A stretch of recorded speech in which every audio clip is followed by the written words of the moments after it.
បាទនេះគឺជារូបមន្ត product product function គឺគេនិយាយអំពី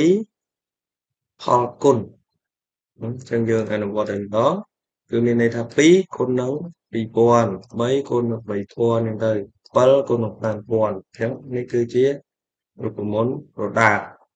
អញ្ចឹងយើងស្មើតែពាក្យ product កុំចក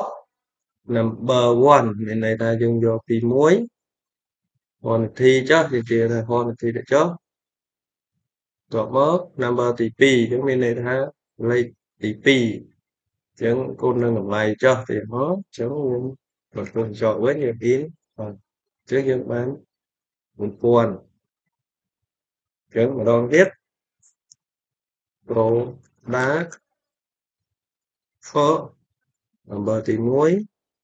number ទី2អញ្ចឹងមុនហ្នឹងអញ្ចឹងយើងបានផលគុណអញ្ចឹងមានន័យថា product គឺជាផលគុណនេះ1 2គុណនឹង2អញ្ចឹងដែលមានរូបមន្តម្ដងទៀតខ្ញុំសរសេរ product ចេះជួយមើលសរសេរ product មកចក number ទី1ទៀត number ទី2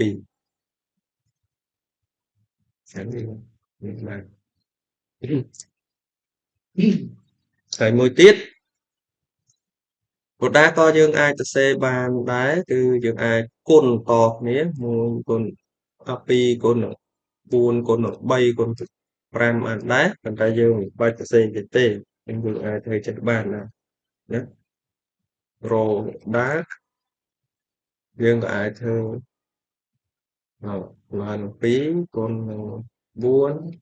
គុណនឹង3គុណនឹង2ចេះបានដែរអញ្ចឹង product អញ្ចឹងយើងអាចគុណអញ្ចឹងលទ្ធផលអញ្ចឹងយើងក្បៀស number ទី1ក្បៀស number ទី2ក្បៀស number ទី3ទី4ទី5អញ្ចឹងទៅបាទអញ្ចឹងយើងមក40ខាង46ប៉ុន្តែបើលេខហ្នឹងវាច្រើនពេកដូចជានេះលេខច្រើនអញ្ចឹងហើយច្រើនអញ្ចឹងទៅយើងគុណចូលគ្នាយើងមិនអាចគុណចុចម្ដងមួយអញ្ចឹងបានទេណាអញ្ចឹងយើងមាន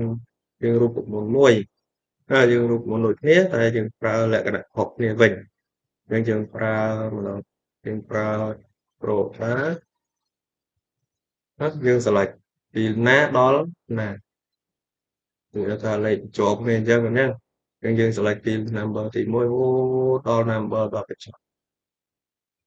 ហើយយើងបិទលំទឹកវិញអញ្ចឹងយើង select ពីណាដល់ណាមានន័យថាពី A នេះ column A row ទី6ណាដល់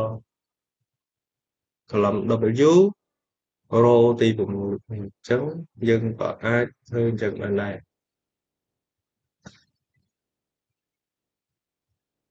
យើងចាត់សារលេខវាច្រើនពេកអញ្ចឹងយើងផលគុណក៏អាចធ្វើអញ្ចឹងបានដែរដាក់ number មកมันវាមានដោយសារវាប្រមាណជា general ហ្នឹងវាស្គាល់អញ្ចឹងយើងស្មើទៅអញ្ចឹងបញ្ជាក់ម្ដងទៀតយើងអាចយក number 1មាន number 2មាន number 3ក៏បានហើយមួយទៀតយើងអាច select ពីណាដល់ណាក៏បានដែរអញ្ចឹងវាគុណតគ្នារហូត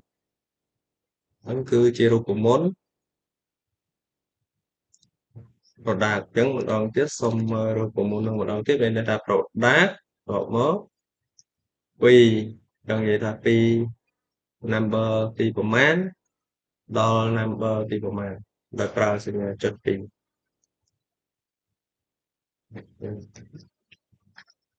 ចឹងរូបមន្ត product មានប៉ុណ្ណឹងអរគុណ